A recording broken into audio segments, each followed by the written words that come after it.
अस्सलाम वालेकुम जी dear students. Next जो हमारा टॉपिक है वो हम स्टडी करेंगे। हमने कॉमन बेस एम्पलीफायर स्टडी कर लिया है, तो small signal common emitter amplifier model equivalent model हम डिस्कस करेंगे कॉमन एमिटर एम्पलीफायर का। ठीक है, इट्स वेरी इंपॉर्टेंट।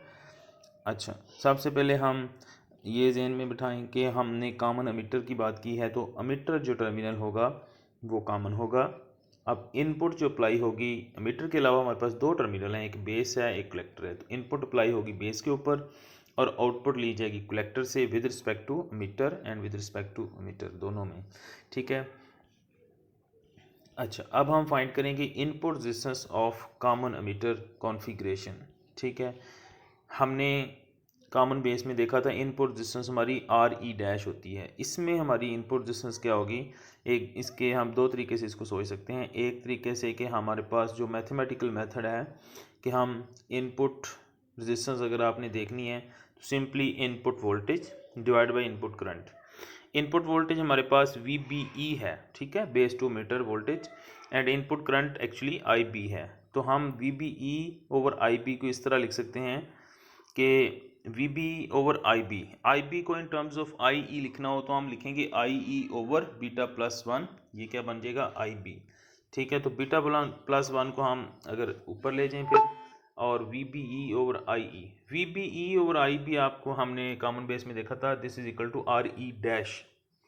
ठीक है, तो RE डैश एक्चुअली हमारे पास बनेगी beta plus one RE dash. ये इनपुट रेजिस्टेंस है कॉमन मीटर की। वन को इग्नोर कर सकते हैं बीटा के मुकाबले में, चूँकि बीटा 100-200 के आसपास होता है। तो बीटा RE डैश हमारी इनपुट रेजिस्टेंस है कॉमन मीटर एम्पलीफायर के केस में। ठीक है, उसके बाद आउटपुट रेजिस्टेंस हम देख सकते हैं। आउटपुट रेजिस्टेंस मैथमेटिकली हमारे पास आउटपुट वोल्टेज चेंज और आउटपुट करंट चेंज हमारे पास होगी, और प्रोवाइडेड के हमारे पास IB जो है क्यू पॉइंट पे सेट हो। ठीक है, हमारे पास इक्विवेलेंट मॉडल पे आते हैं कि हमने इक्विवेलेंट मॉडल के अंदर जो ट्रांजिस्टर कॉमन एमिटर है उसका इक्विवेलेंट मॉडल ठीक क्या होगा। इनपुट साइड की हमने रेजिस्टेंस बताई बीटा RE डैश होगी। ठीक है, RE डैश की बजाय यहाँ पे बीटा टाइम ज़्यादा रेजिस्टेंस होती है। ठीक है, और हमारे पास करंट डिपेंडेंट जो सोर्स है, हमारे पास यहाँ पे करंट कौन सा होता है, IC, और IC करंट को हम क्या लिख सकते हैं, बीटा IB। ठीक है, और एमीटर हमारा ग्राउंड है। यहाँ पे करंट की डायरेक्शन आपको पता है हमेशा ट्रांजिस्टर में करंट की डायरेक्शन एमीटर की तरफ होती है, तो इसको हम कलेक्टर से एमीटर की तरफ शो करेंगे। अच्छा, यहाँ पे अगर लोड लगा हो तो आपको पता है लोड ये रिक्वायर करता है कि हमारा करंट जो है टॉप टू बॉटम फ्लो करे, लेकिन ये करंट जा रहा है बॉटम से टॉप की तरफ, यानी इससे इधर को। इसका मतलब 180 फेज शिफ्ट यहाँ पे लोड के लिहाज से कंसिडर किया जाएगा। ठीक है, और नॉट को डिटरमिन करने का कहता है, ये भी एक फार्मूला है, VA प्लस VCEQ, यानी कलेक्टर जो क्यू पॉइंट के VC ये वोल्टेज है, प्लस VA ये अर्ली इफेक्ट वाला वोल्टेज है जो आपने सेमी में डिस्कस किया होगा, ओवर ICQ। ठीक है, अर्ली वोल्टेज आपको थोड़ा आइडिया होगा, अर्ली वोल्टेज अर्ली ट्रांजिस्टर ये होता है कि हमारे पास आउटपुट की बाइसिंग इनपुट की बाइसिंग को इफेक्ट कर रही होती है। ठीक है, और इनपुट की जो बाइसिंग है वो आउटपुट को चेंज कर रही होती है, इसको हम अर्ली इफेक्ट कहते हैं। ये DC एनालिसिस में हमने आपने डिस्कस किया होगा। ठीक है, अच्छा, अब हम फोकस करते हैं हमारा फॉर एग्जांपल ये एक सर्किट है जो कि कंप्लीट कॉमन एमिटर एम्पलीफायर है, जिसकी बाइसिंग की गई है इनपुट साइड पे वोल्टेज डिवाइडर से R1 R2 से RC लगाया गया है, और RE जो रेजिस्टेंस है उसको कम्प्लीटली बाईपास कर दिया गया है कैपेसिटर के साथ। ठीक है, इसका मतलब AC इक्विवेलेंट में RE जो है वो कैपिटल RE नहीं नज़र आएगा। ठीक है, और सोर्स लगा हुआ है। अब इसका हम इक्विवेलेंट लिखते हैं। सबसे पहले स्टेप में हम इसका इक्विवेलेंट अगर करें, हमारे पास सोर्स रह जाएगा, RS रह जाएगी, कैपेसिटर शॉर्ट हो जाएगा। ठीक है, R1 R2 को हम पैरेलल सॉल्व कर लेते हैं, RB लिख देते हैं। ठीक है, और राइट साइड पे अगर देखें हमारे पास RC है रेजिस्टेंस, और पैरेलल में RL। RC और RL पैरेलल होते हैं क्योंकि ये पॉइंट कॉमन है और दूसरा पॉइंट इनका ये भी ग्राउंड और ये भी ग्राउंड हो जाएगा। ठीक है, उसके बाद इक्विवेलेंट मॉडल जो ट्रांजिस्टर का जो हमने ये डायग्राम देखी है वो उठा के पूरी की पूरी हम इसमें रख देंगे सेंटर में, जिसमें हमने कहा बीटा RE डैश हमारी रेजिस्टेंस है और मीटर हमारा ग्राउंड है, और करंट IC जो कि बीटा IB होगा, और R0 इंटरनल रेजिस्टेंस है ट्रांजिस्टर की। ठीक है, जो हमने इक्विवेलेंट मॉडल में कॉमन बेस में भी देखी थी, रिवर्स बाई जंक्शन की। ठीक है, अब हम बात करेंगे input resistance R I, output resistance R not, input resistance overall input resistance जिसको हम स्टेज की रेजिस्टेंस कहते हैं, आउटपुट रेजिस्टेंस आउटपुट ROUT, और वोल्टेज गेन करंट गेन। ठीक है, ये हम पैरामीटर देखेंगे। हर एम्पलीफायर का एनालिसिस जो है इसमें सारी यही चीज़ें आएंगी, input resistance output resistance, stage की इनपुट रेजिस्टेंस और स्टेज की output resistance, current gain, voltage gain. ठीक है, ये इंपॉर्टेंट चीज़ें हैं जो हमने हर एम्पलीफायर के एनालिसिस में करनी होती हैं। ठीक है, तो इनपुट रेजिस्टेंस हमारे पास अगर हम फोकस करें कि हमारे पास इनपुट रेजिस्टेंस क्या होगी, बीटा आर ई डैश हमारे पास आर आई आएगा अगर हमने फाइंड करना, और आर इनपुट जो स्टेज की है उसमें हम कहेंगे R B parallel with beta R E dash. ठीक है, तो यहाँ पे आर इन अगर हमने लिखा है कहीं तो इन दोनों का देखिए, ये आर आई है बीटा आर ई डैश, और जबकि अगर हमने आर इन लिखना है तो वो R B parallel with beta R E dash आ जाएगा। ठीक है, ओवरऑल जो स्टेज की रेजिस्टेंस है। इसके बाद आउटपुट रेजिस्टेंस की बात करें तो हमारे पास आउटपुट रेजिस्टेंस जो है वो आर नॉट होगी ट्रांजिस्टर की, लेकिन जब आप फर्दर ओवरऑल सॉल्व करेंगे तो आप पहले R C parallel with R L कर लें।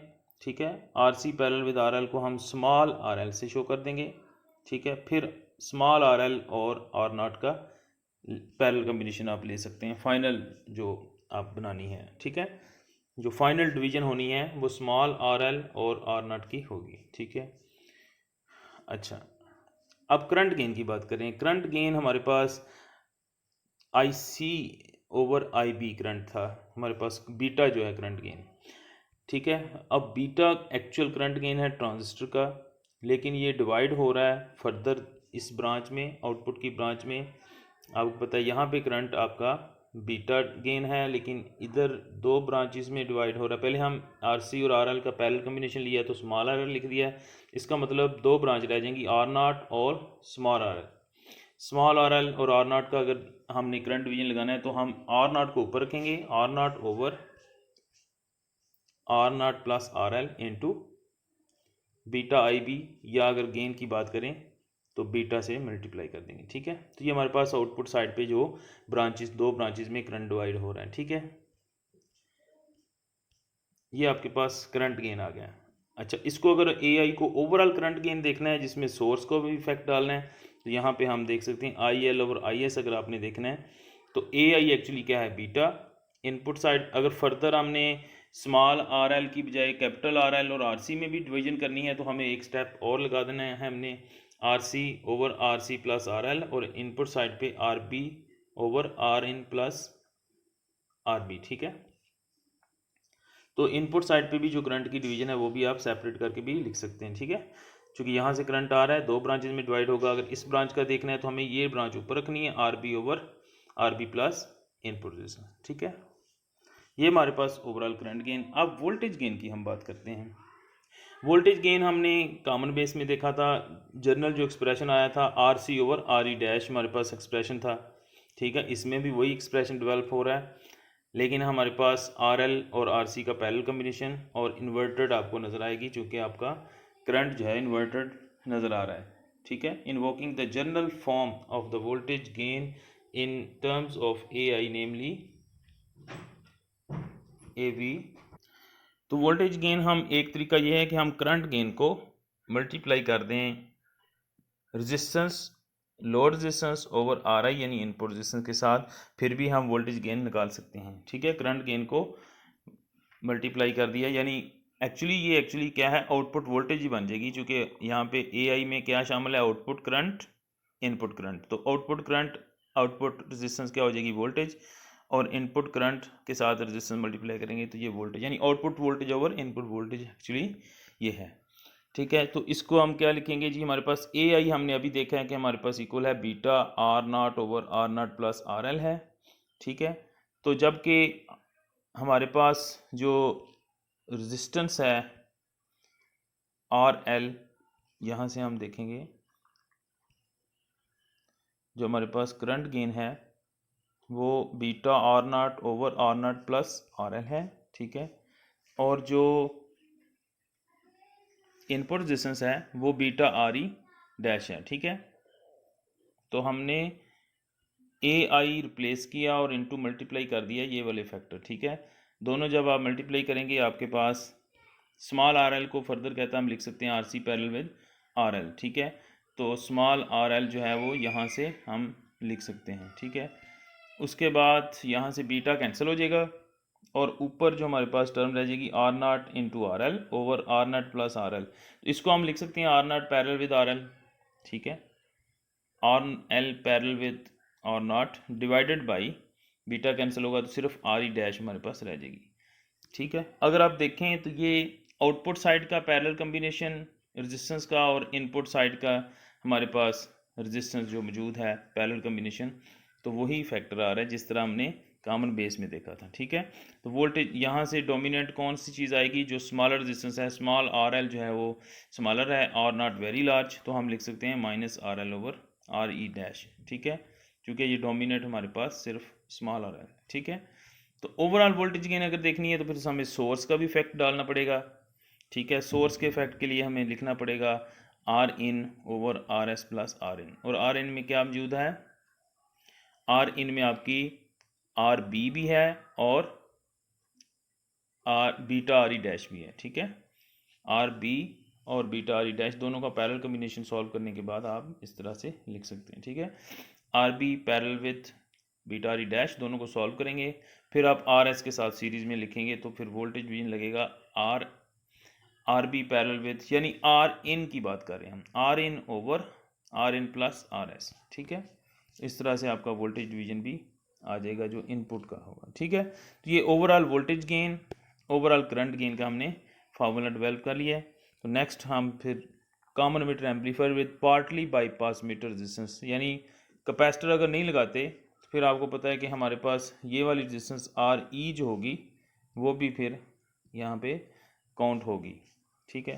तो आज की जो क्लास एक्टिविटी में आप ये पूरा एसी इक्विवेलेंट मॉडल बनाएं, उसके सारे स्टेप, इसमें voltage gain, current gain, overall voltage gain, overall current gain और इनपुट रेजिस्टेंस स्टेज की, आउटपुट रेजिस्टेंस स्टेज आप लिखेंगे, ठीक है। शुक्रिया, थैंक यू।